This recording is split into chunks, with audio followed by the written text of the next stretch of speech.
Hi everyone, it's Donna here, and I just wanted to come on and show you the latest journal that I finished.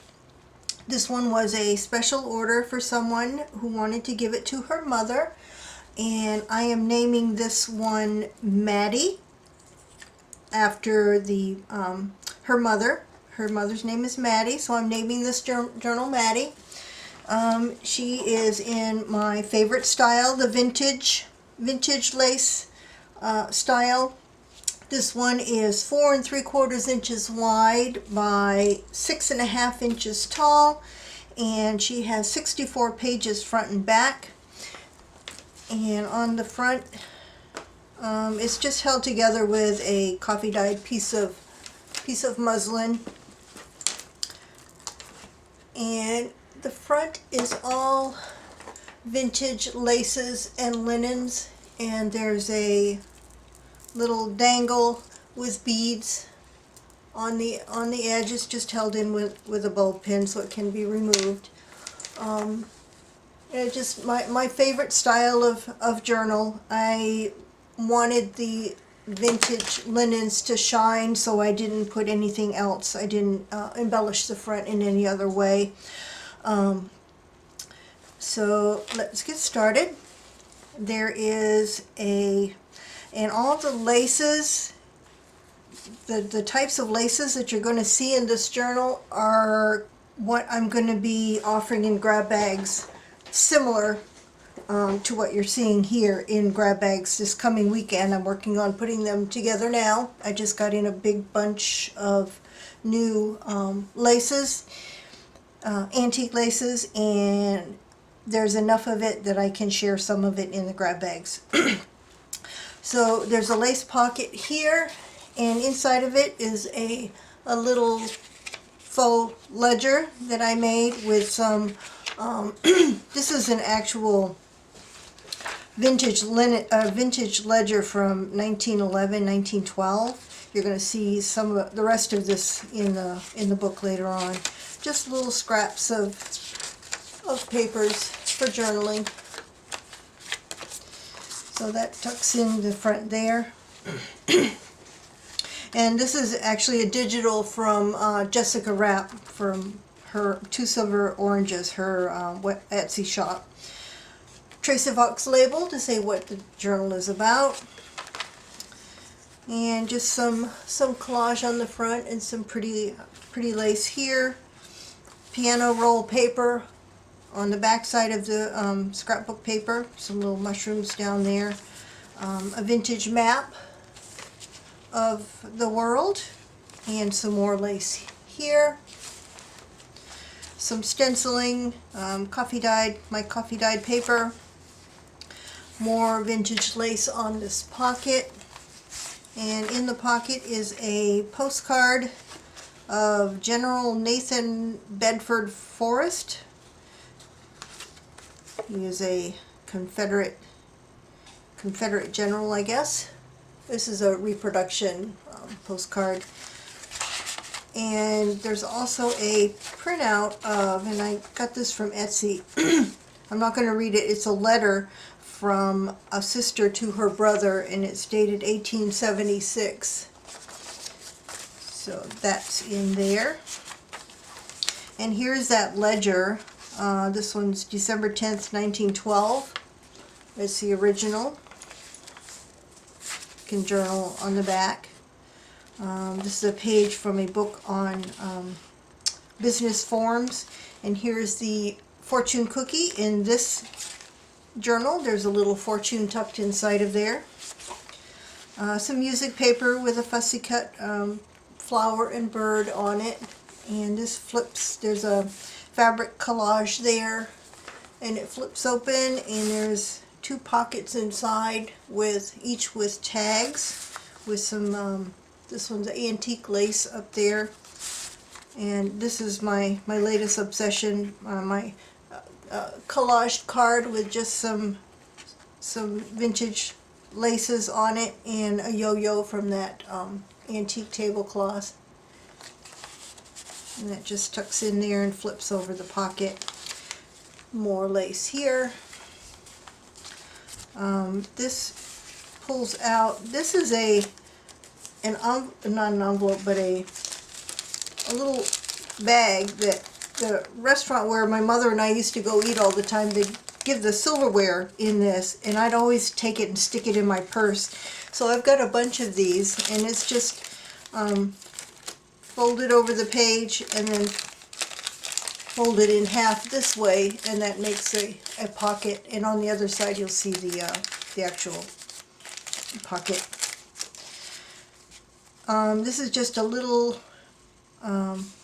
flip up with more pages, little scraps for journaling, and that just tucks into that kind of a belly band.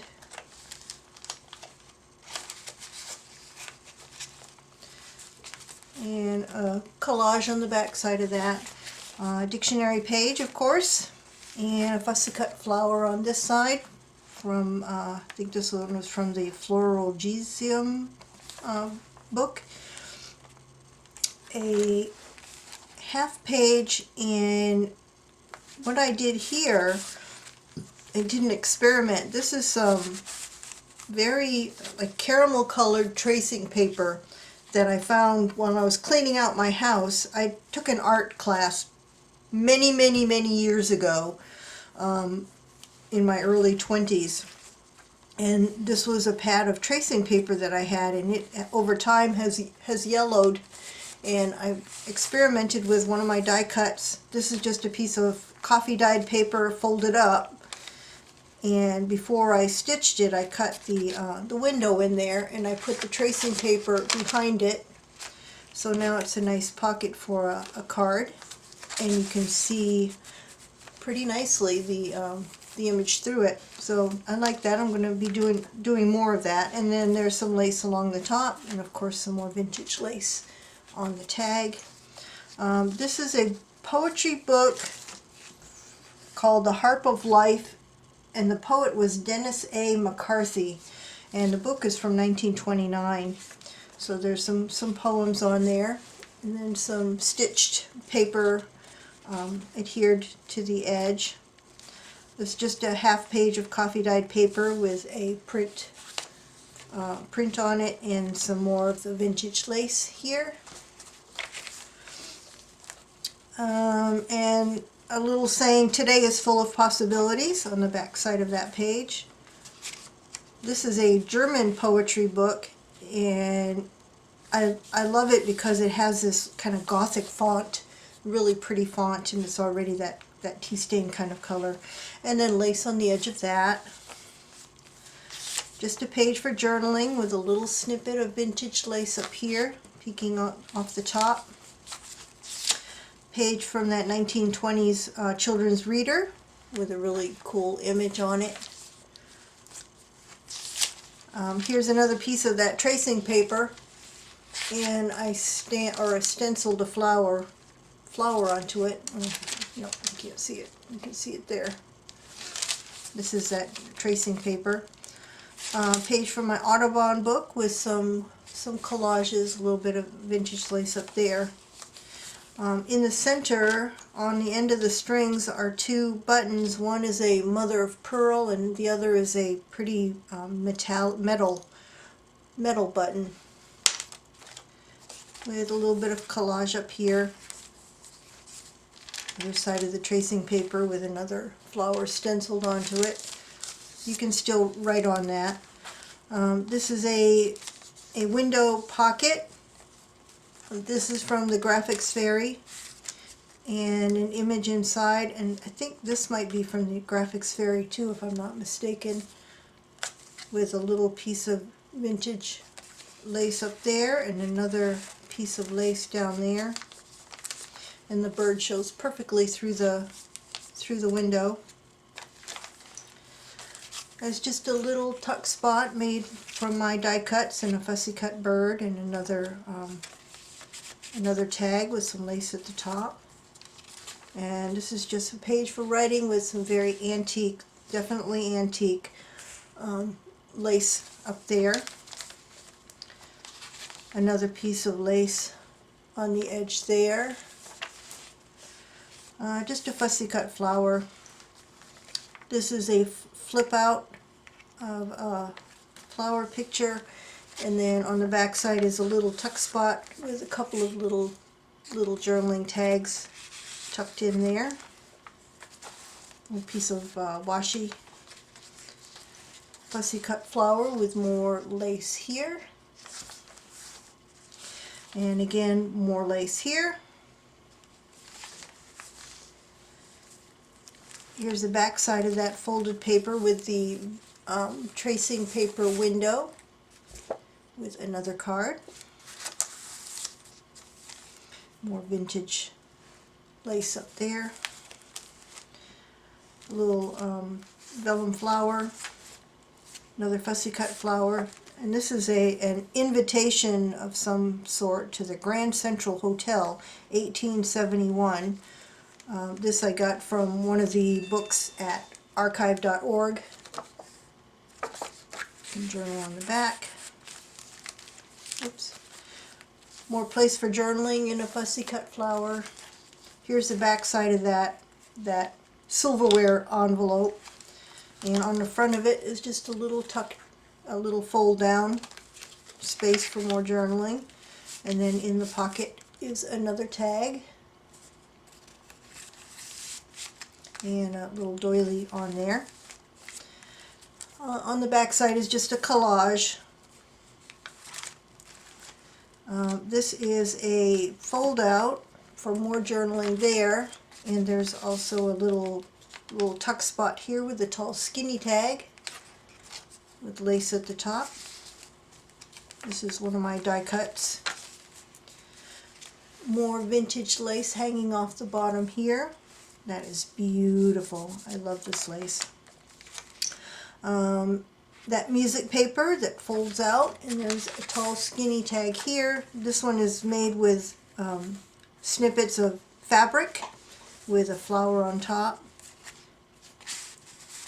and of course lace at the top, and another one of the collage tags with a couple of pieces of lace and the yo-yo, and that just hangs over the pocket.